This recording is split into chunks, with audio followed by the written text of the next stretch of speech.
Salam secangkir kopi, jangan lupa ngopi dan tetap semangat.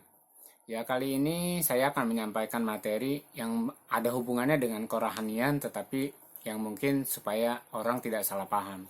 Saya bukan rohaniawan, tetapi saya mungkin seorang yang mengkritisi segala segi kehidupan kita. Jadi kita tidak ingin mengkritisi orang lain, tetapi maksudnya adalah supaya kita mengkritisi keadaan dan kita tidak melakukannya. Nah, itu sebenarnya tujuan kritik yang membangun. Jadi bukan untuk menjatuhkan. Nah, kenapa ini penting saya bahas, yaitu tentang kita ini menjadi hamba Allah, hamba Tuhan atau hamba setan. Kenapa? Karena setelah postmodern ini, manusia itu berusaha untuk religius, tetapi ternyata religiusnya menjadi salah kaprah gitu kan. Jadi yang namanya rohani itu nanti kebendaan, senang-senang, uang segala macam. Nah, itu suatu hal yang ngaco. Karena ada hubungannya tadi rohani itu dengan ya ekonomi segala macam. Nah, itu akhirnya menjadi menyimpang ya. Mungkin kalau istilah di dalam bahasa Arabnya itu jadi bid'ah, jadi bidat gitu kan. Dan itu sudah terjadi sebenarnya sejak dahulu kala gitu kan. Sebelum Islam lahir, sebelum Kristen lahir, semuanya sebelum agama lahir itu terjadi penyimpangan-penyimpangan. Dan kenapa ini menjadi materi yang saya bahas? Karena tidak ada satu orang pun yang membahas, termasuk para rohaniawan. Kita ini sebenarnya jadi hamba Allah atau hamba setan. Nah, jadi kita harus ngecek. Ya, kita cek sendiri. Sebenarnya hidup kita untuk siapa? Nah, kalau kita hidup kita untuk Tuhan, maka segala sesuatu itu kita menjadi hamba Tuhan, menjadi hamba Allah. Nah, bagaimana menjadi hamba? Ya, menjadi hamba kan orang yang hidupnya tidak untuk dirinya sendiri. Ya, tetapi ketika orang yang hidupnya untuk diri sendiri ya, dia tidak menjadi hamba Allah. Nah, kenapa ini saya bahas? Karena ada seorang rohaniawan itu yang saya dengarkan bagaimana dia membahas ini. Jadi itu menginspirasi saya untuk membahas materi ini karena ternyata ya, rohaniawan ini mengungkap, wah ternyata banyak orang tuh sebenarnya berdakwah, berkhotbah itu untuk dirinya sendiri, bukan untuk Tuhan, untuk mencari kekayaan, untuk mencari ketenaran, untuk mencari ya sesuatu yang di luar Allah itu sendiri. Jadi ketika orang belajar, orang tidak menemukan Allah, justru orang menemukan kesulitan, orang menemukan ya hal-hal yang mistik, orang menemukan hal-hal yang sebenarnya di luar dari ajaran Allah itu sendiri. Nah, itu makanya saya bahas ini. Nah, setelah beliau itu membeberkan fakta-fakta dan saya mengecek fakta-fakta yang ada, ya ternyata begitu ternyata. Bahwa kadang ya, kita tuh melihat bahwa setan itu menyamar sebagai malaikat terang. Jadi awalnya baik, tapi sebenarnya dia ada udang di balik rempeyek. Jadi ada sesuatu yang lain. Nah, itu sudah sejak dahulu ada ya. Hancurnya agama di dunia ini terpecah belah itu kan salah satunya adalah hawa nafsu. Nah, sebenarnya ketika orang bicara tentang agama dalam konteks rohani, ya seharusnya tidak ada perpecah belahan uang segala macamnya, keinginan kedudukan segala macamnya itu kan adanya di konteks duniawi sebenarnya. Ya, jadi bukan ada di konteks rohani. Nah, tetapi itu dicampur adukan sehingga muncullah kerajaan-kerajaan, muncullah negara-negara yang berbasiskan agama. Nah, itu kan yang akhirnya kita melegalkan itu. Wah, itu memang benar gitu kan. Tetapi sebenarnya suatu hal yang salah dan ngaco. Ya, saya tidak menentang negara berdasarkan agama atau orang profesi berdasarkan agama, tetapi sesuatu yang tidak sesuai pada tempatnya itu salah. Jadi jangan pernah meletakkan gelas itu di lantai, ya gelas untuk kita minum, atau jangan meletakkan teko yang jelek yang banyak cemongnya gitu di etalase yang bagus. Jadi karena salah tempat itulah yang akhirnya sebenarnya ini menjadi salah. Nah, apakah kita benar-benar menjadi hamba Allah, hamba Tuhan atau hamba setan? Itu kita bisa cek. Nah, kenapa saya bahas ini? Karena gini, banyak orang-orang itu ingin menjadi hamba Allah, tetapi tidak tahu caranya. Jadi ngikutin apa yang sudah ada, ngikutin kontemporer lah ya, kontemporer ikut aja. Oh, berarti hamba Allah seperti itu. Kalau jadi hamba Allah kaya, kalau hamba Allah itu istrinya jadi banyak gitu kan. Kalau jadi hamba Allah itu mobilnya bagus-bagus. Itu kan suatu pemikiran yang salah, yang ngaco. Dan itu tidak ada yang meluruskan. Kenapa akhirnya saya membuat konten ini, materi ini? Karena itu harus diluruskan. ya tidak apa-apa. Saya minta maaf kalau saya menyinggung para hamba Allah ya. Saya mohon maaf ya. Tujuannya bukan untuk apa ya, menjatuhkan Anda, tetapi tujuannya adalah supaya yang belum tahu itu menjadi tahu dan tidak melakukan kesalahan-kesalahan yang dilakukan oleh para pendahulu kita. Nah, kalau kesalahan-kesalahan yang dilakukan turun-temurun itu kan sama aja kita lebih bodoh daripada keledai. Keledai saja tidak akan pernah jatuh di lubang yang sama untuk kedua kali misalnya. Tetapi manusia menurunkan supaya jatuh-jatuh terus di lubang yang sama. Ada kakeknya jatuh di lubang A, anaknya jatuh di lubang A, cucunya jatuh di lubang A. Jadi dan itu terjadi gitu loh, itu terjadi di dalam dunia kerohanian agama, sehingga orang ya udah hamba Allah itu seperti itu. Nah, mari kita cek. Yang pertama, apa bedanya hamba? Hamba itu di dalam bahasa Arabnya itu abdi. Abdi itu sebenarnya dalam bahasa Indonesia secara kasarnya itu kacung, bahasa Inggrisnya servant. Nah, jadi ini pembantu benar-benar yang hidupnya tidak untuk dirinya sendiri. Jadi kalau saya menemukan di apa di dalam kisah Ibrahim misalnya, hamba itu dulu ya di Mesir segala macam ya, itu tuh dibeli, dan ketika dibeli sama pedagang budak itu hamba namanya, itu tidak punya hak untuk hidupnya sendiri. Jadi kalau menjadi hamba di Mesir ya itu ya di tangan kakinya tuh diborgol gitu kan. Menjadi hamba itu seperti itu, tidak punya hak untuk kebebasan, dan dia tidak bisa membebaskan dirinya sendiri kecuali ada orang yang membelinya untuk dibebaskan. Nah, ketika menjadi hamba, maka dia hidupnya bukan untuk dirinya sendiri, mau digaji mau enggak, dan tidak ada hamba yang lebih kaya daripada tuannya atau hamba itu lebih mulia daripada tuannya gitu kan. Semua hamba itu kedudukannya tuh rendah gitu kan. Sampai ya mungkin dunia ini mengenal yang namanya perbudakan. Perbudakan itu kan perhambaan ya kan. Nah, dimanapun dunia ini berada selalu ada perbudakan, perhambaan. Nah, ketika orang merasa menjadi hamba Allah, dia merasa bukan budaknya Allah gitu loh. Ini yang menjadi masalah. Jadi kalau mau menjadi pekerja ya pekerja profesional gitu. Jadi ada hamba Allah bilang ini profesional. Ya bukannya hamba lah. Kalau Anda mau menjadi pengkhotbah dai profesional ya profesional. Jangan bilang hamba Allah. Ini profesional kan digaji. Kalau hamba itu mau digaji mau enggak tetap jadi hamba. Jadi pemahamannya dulu zaman Romawi juga begitu. Artinya budak, hamba yang diambil dalam bahasa Arab abdi ya, itu sebenarnya orang yang sebenarnya hidupnya itu 100% mengabdi kepada tuannya. Mau dibayar mau enggak, mau hidupnya seperti apa, dia tetap mengabdi. 100% hidupnya sudah terjual kepada tuannya. Sama aja sebenarnya ketika kita coba cek di keraton-keraton Indonesia ya, di Jogja, di Solo segala macam, yang disebut abdi dalam itu benar-benar menghamba seumur hidupnya, itu tidak punya hak atas hidupnya sendiri gitu kan. Kalau masalah kehidupannya ya udah tanggung jawab sih tuannya. Nah, itu yang disalahpahami di zaman modern ini. Jadi kalau ada orang jadi pendeta mengaku hamba Tuhan, hamba Allah, ya dia harus kaya.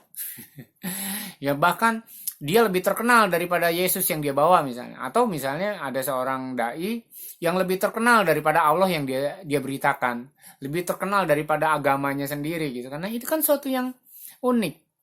Dan ketika dia sudah tidak ada lagi yang panggil-panggil untuk ceramah, untuk dakwah, untuk khotbah, akhirnya dia jadi stres.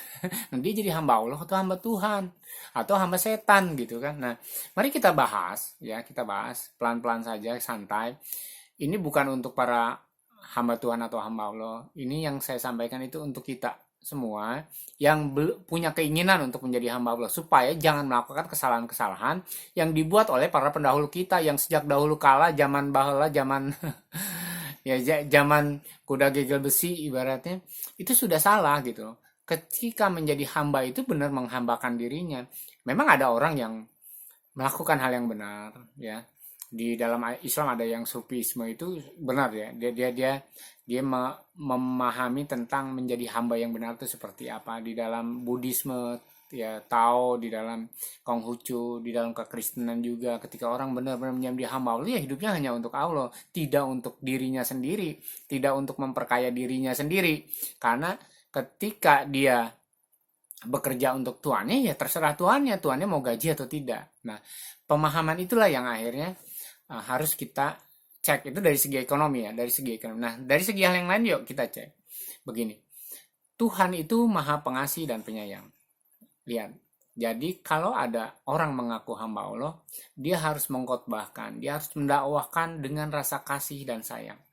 Nah, tetapi setan, ya setan itu penuh dengan kebencian karena dia selalu iri hati. Setan itu menjatuhkan. Setan itu sifatnya mencemooh. Jadi kalau ada hamba Tuhan, hamba Allah yang kerjaannya nuding-nuding orang, yang kerjaannya memberitakan kabar hoax, ya, yang kerjaannya memfitnah orang, yang kerjaannya apa?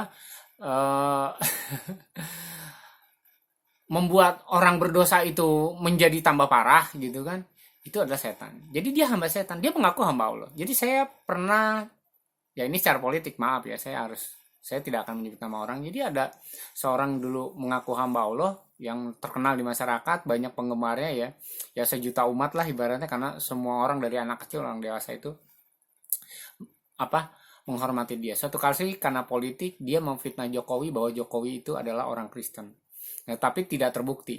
Dan satu hal yang membuat hidupnya hancur adalah dia tidak pernah minta maaf atas kesalahannya itu. Baik secara terbuka maupun tidak terbuka. Seorang hamba Tuhan, hamba Allah itu memfitnah. Dia hamba Allah atau hamba setan? Dan karena dia tidak mengakui kesalahannya. Dan banyak lagi gitu loh, banyak lagi gitu loh kan. Itu saya hanya mengambil contoh dan itu contohnya satu aja ya. Jadi sebenarnya banyak. Jadi kita sebagai orang awam itu harus meneliti. Kita duduk belajar agama misalnya, belajar mendengarkan khotbah, belajar mendengarkan dakwah. Kita lihat yang kita dengar ini, orang ini menjadi hamba Allah atau hamba setan. Jadi kita harus bisa membedakan. Allah itu Maha Pengasih Penyayang, maka khotbahnya itu memberikan kedamaian, kenyamanan, membuat orang yang berdosa itu menjadi sadar gitu kan, bukan menjadi marah-marah orang berdosanya.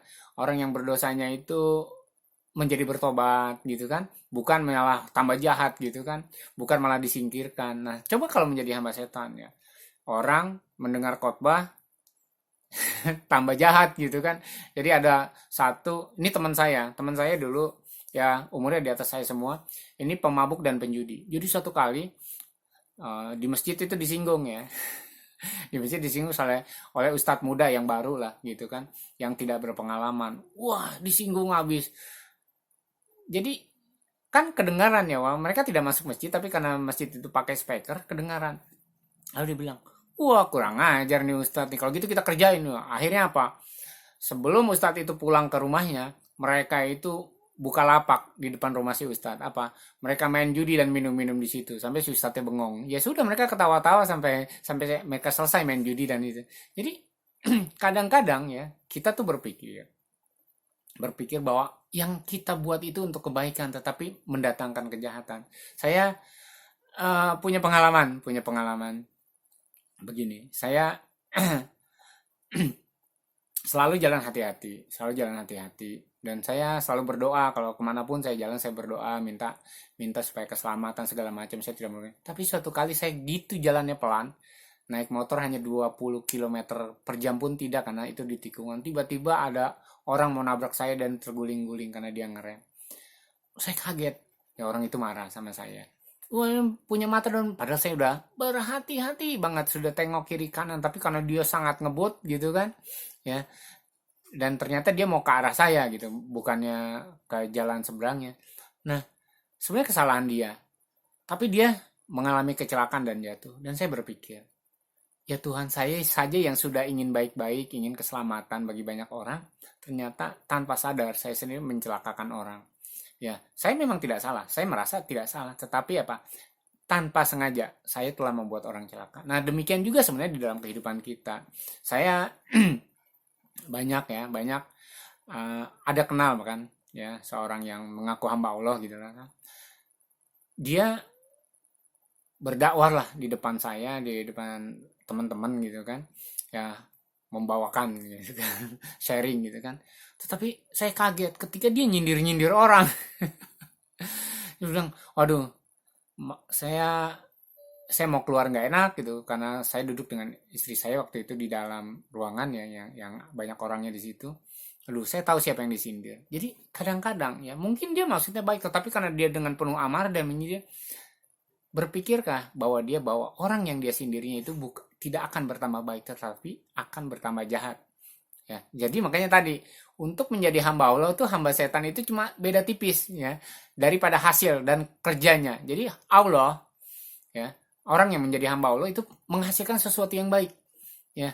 Makanya saya ingin mengajarkan kita semua ketika kita ingin melakukan hal yang baik bertanya dulu sama Allah. Kok bisa? Kalau Allah itu bisa mendengar, dia tidak bisu. Kalau Allah itu dianggap sebagai penuntun kita, dia bisa menuntun kita. Dia akan bukakan jalan, dia akan menutup jalan. Dia akan memberikan terang, dia akan memberitahu kita mana jalan tertutup dan terbuka. Itu pasti. Tetapi kalau itu tidak, maka mungkin kita menyembah Allah yang salah, atau kita menjadi hamba Allah yang salah, atau kita menjadi hamba setan. Nah, banyak di dalam kehidupan kita, banyak akhirnya orang-orang yang mengaku hamba Allah. Makanya jangan kita tiru. Yaitu adalah bicara tentang uang, bicara tentang seks bebas, bicara tentang bidadari-bidadari yang cantik. Itu yang ditawarkan.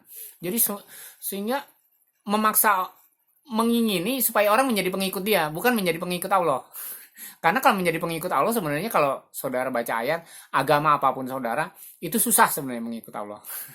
Berat gitu kan. Tetapi mengikut dia, kenapa? Akhirnya apa?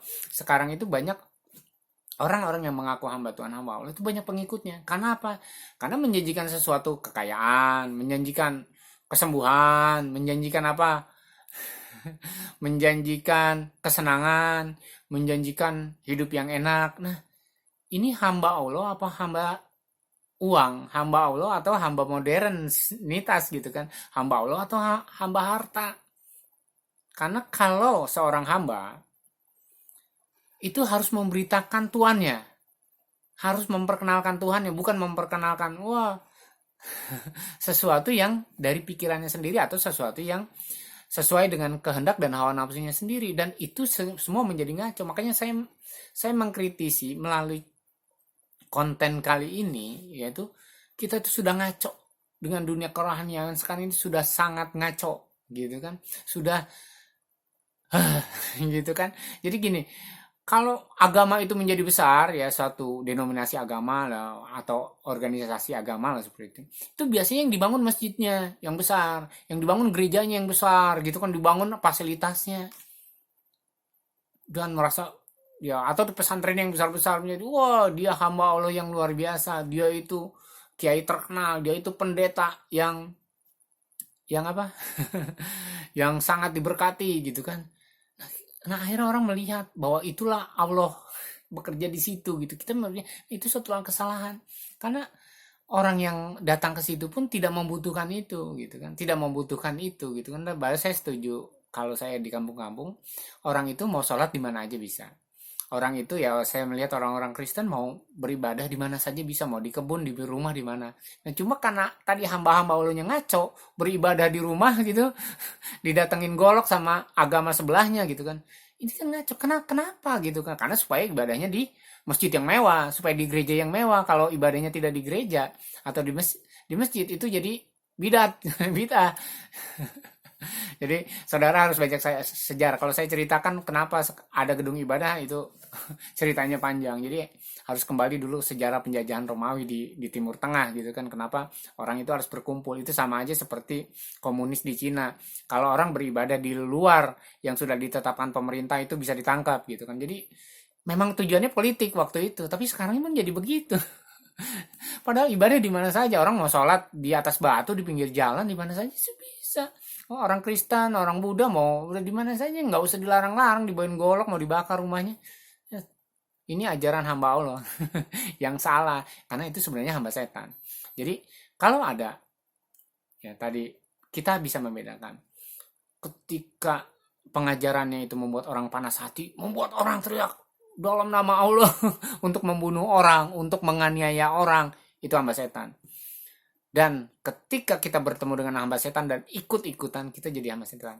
Cuma dibalut dengan kulit hamba Allah.